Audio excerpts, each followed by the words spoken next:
ஆண் குழந்தை தான் வேணும். ஏன்னா எங்கள் அக்கா மாருக்கு, எங்கள் தங்கச்சி மாருக்கு, என் தம்பி மாருக்கு எல்லாருக்குமே பெண் குழந்தை. அதனால எனக்கு ஆண் குழந்தை வேணும். கேட்போமா கேட்க மாட்டோமா? கேட்டிருக்கோமே. தேவிக்கு முன்னாடி வந்ததுன்னு நாமெல்லாம் கேட்டது இல்லையா? இது வரைக்கும் கேட்டிருப்போமே. எவ்வளோ கேள்விகள் வச்சுருப்போமே.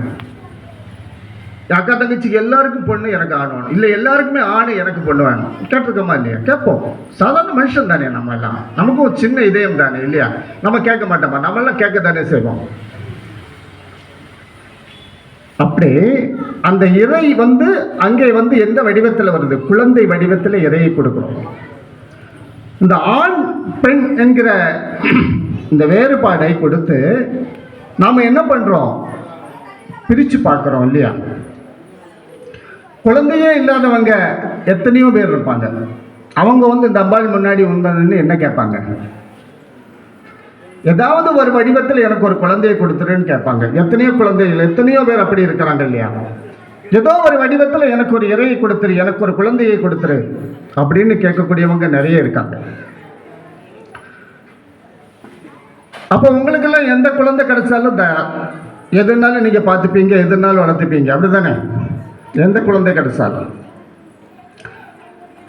இப்படித்தான் ஒரு தாயின் தந்தை என்ன பண்ணாங்கன்னா, பல வருஷமா அவங்களுக்கு குழந்தையே கிடையாது.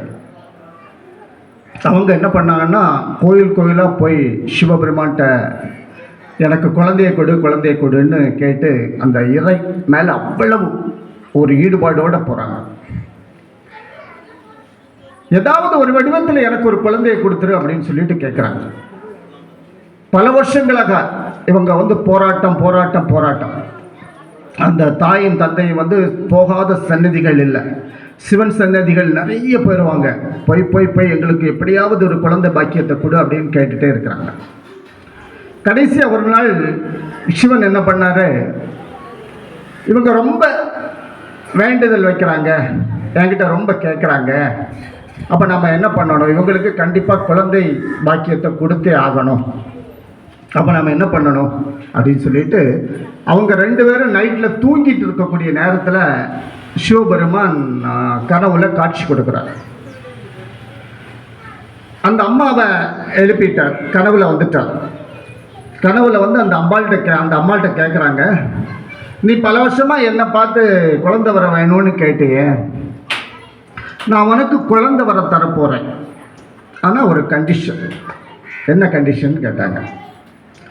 நல்ல ஆரோக்கியமான, நல்ல புத்திசாலித்தனமான குழந்தை தருவேன்.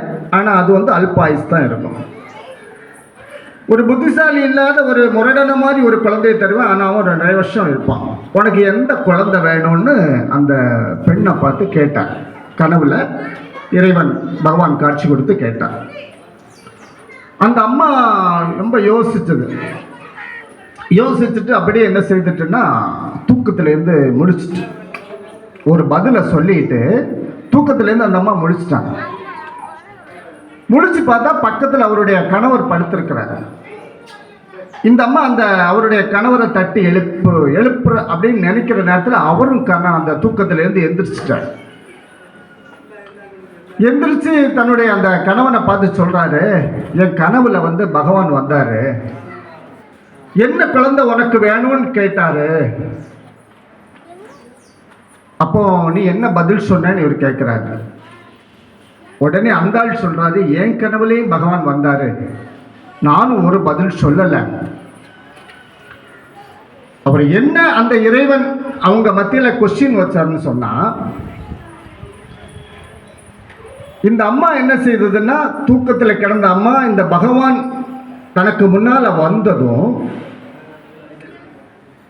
நான் என்னுடைய கணவனை கேட்டு பதில் சொல்கிறேன்னு சொல்லி எந்திரிச்சு உட்கார்ந்தாங்க. இந்த பக்கத்தில் படுத்திருந்த இந்த கணவனும் நான் என் மனைவியை கேட்டு பதில் சொல்றேன்னு சொல்லிட்டு எந்திரிச்சிருந்தாங்க. இது நம்ம வீடுகள்ல என்ன நடக்கும்? நமக்கு தான் குழந்தை இல்லை. பகவான் நமக்கு காட்சி தர்றார். என் கனவுல வந்தார், இல்லை உங்க கனவுல பகவான் கேட்டா நம்ம என்ன சொல்லுவோம்? எனக்கு ஆண் குழந்தை வேணும், இன்னும் ஆரோக்கியத்தை வேணும், நல்லா வேணும்னு உடன் பதில் சொல்லுவோமா இல்லையா? சொல்லிடுவோம். இதுக்கு நான் என் புருஷனை கேட்கணும், இல்லை நான் என் மனைவியை கேட்கணும்னு நம்மள யாராவது சொல்லுவோமா? உங்க கனவுல தான் வந்துட்டாருன்னு சொன்னா நீங்க என்ன செய்வீங்க? அவருக்கு ஒன்றும் தெரியாதுங்க. அவர் சும்மா அவர் உட்கார்ந்துருப்பாரு, அவர் வேலைக்கு போவாரு வருவாரு, அவ்வளவுதான். இந்த வீட்டில் நான் எல்லா முடிவும் எடுக்கிறது நான் தான்.